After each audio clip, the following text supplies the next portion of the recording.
है नमस्ते दोस्तों, अभी हम हैं कुंभ में, प्रयागराज में। हम एक्सप्लोर कर रहे हैं। अभी हम घूमते घूमते, क्योंकि बहुत बड़ा एरिया है, थक गए थे हम लोग, यहाँ बैठ गए तो कुछ विचार आ रहे थे। हम दोनों किसी न किसी विषय पर बात करते रहते हैं। तो मैं इनको कह रहा था कि धीमे धीमे अब क्या हो रहा है ना, अंदर से स्थिरता आ रही है, जैसे चीज़ें छूट रही हैं। आप यहाँ पे आए, घूमा फिरा, क्या समझा है आपको? सही कह रहे हो आप। क्या समझा है यहाँ की मतलब विशालता? कितनी विशाल बड़े एरिया में बना हुआ है ये, ठीक है। ये तो समझ आया। इतनी में मेरे को पता क्या समझ आ रहा है, मैंने कुछ दिन पहले एक लाइन बोली थी वीडियो में कि भी हम घूम फिर रहे हैं। मैं पिछले 7 साल से घूम फिर रहा हूँ, ठीक है, एक्सप्लोर कर रहा हूँ, नए नए साधु मिलते, जैसे हम एक साधु से मिल के आए हैं ना, अच्छा लगता है। लेकिन आप पता है क्या समझ आ रहा है धीमे धीमे, कि यात्राएँ करो जितनी कर सकते हो करो। बाहर की यात्राएँ इसलिए करो ताकि एक दिन समझ आ जाए बाहर की यात्राएं, सब यात्राएं झूठी है, बिल्कुल, है ना। तो उसे बिना करे नहीं समझ आएगा। मैं क्या कहना चाह रहा हूँ दोस्तों, भीतर जाना ही सबसे बड़ा आनंद है। और दोस्तों भीतर जाने के लिए हमें बाहर पकना पड़ता है। ये कोई धक्के का खेल नहीं है। ये कोई अभी मैं एक इंटरव्यू सुन रहा था, है ना, वो 2 मित्र बैठ के, वो जो अभी कुंभ में वो आई-10 बाबा वायरल हुआ है, उसके बारे में बात कर रहे थे। तो वो कह रहे थे कि शायद वो जो व्यक्ति है वो मुंबई IIT में था, है ना, तो कहीं ना कहीं ऐसा लगता है कि उसके ऊपर जो समाज ने जो रिसोर्स लगाए थे वो उसने ख़राब कर दिए बाबा बनकर। तो वो विचार रख रहा था व्यक्ति कि बाबा तो कोई भी बन सकता है। ये कितनी बड़ी बहम है ना हमारे, कि बाबा कोई भी बन सकता है। हमें लगता है कि बगवा पहन लेना या फिर कुछ तिल लगाना बाबा बन गया। मैं कहता हूँ बाबा बनना सबसे मुश्किल काम है दुनिया में। मैं कहूँ इंजीनियर बन सकते हैं आप, डॉक्टर बन सकते हो, बाबा बनना सबसे बड़ा मुश्किल काम है। मतलब मेरे को बड़ी हंसी आई कि लोग कुछ भी स्टेटमेंट दे देते हैं ना, बिना सोचे समझे, है ना। ये कितनी बड़ी यात्रा है। आप सोचो, अभी मैं कल ही हम बात कर रहे थे, कब जब हम बैठे थे ना हाँ संगम में, मैंने बोला था कि यहाँ देखो करोड़ों की भीड़ है।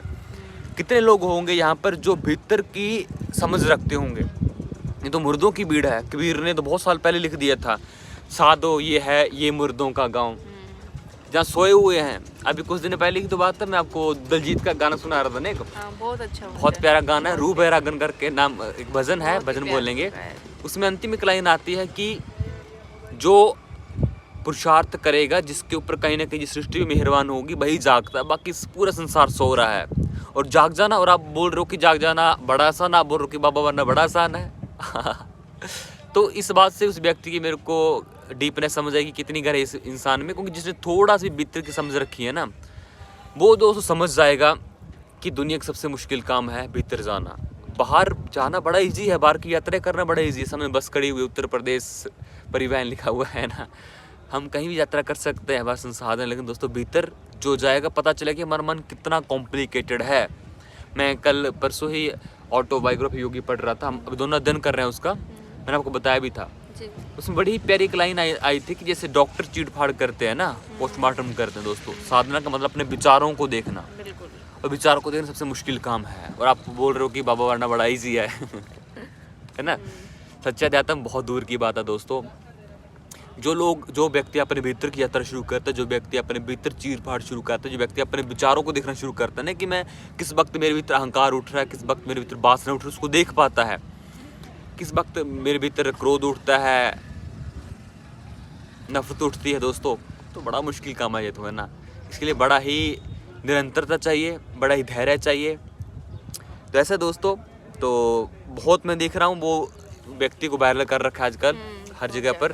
तो हर कोई व्यक्ति अपने अपने विचार रख रहे हैं। कभी मैंने कमेंट खोल के देखा, लोग गालियाँ दे रहे हैं कि ऐसे लोग, वो जो लड़का है कि ये युवा को भटका रहा है, ये है वो है। तो आपको नहीं पता ना, ये एक दिन मैं बोल रहा हूँ, जो अभी बातें बोल रहा हूँ, आपको 60-70 में जाके समझ आएगा कि हम डॉक्टर बने, ये किया वो किया बाहर, ठीक है कि बहुत अच्छी बात, लेकिन आपको लगा कि सब व्यर्थ ही गया। भीतर ज्यादा शांति है, भीतर सब दुखी ही हैं, क्या मिला। तो बहुत सौभाग्यशाली होते हैं वो लोग जिनको भीतर का रास्ता मिल जाता है। खैर, हम एक्सप्लोर कर रहे हैं, मेरे भीतर बहुत सारे परिवर्तन आ रहे हैं, अगली वीडियो में बात करेंगे, है ना। आनंद आ रहा है ज़िंदगी जीने में, सहजता आ रही है, और ठहराव आ रहा है, और समझ बढ़ रही है। और दोस्तों फिर कह रहा हूँ मैं, बाबा बनना आसान नहीं है। अध्यात्म सबसे कॉम्प्लिकेटेड, सबसे नाजुक मार्ग है। प्रणाम, बाय।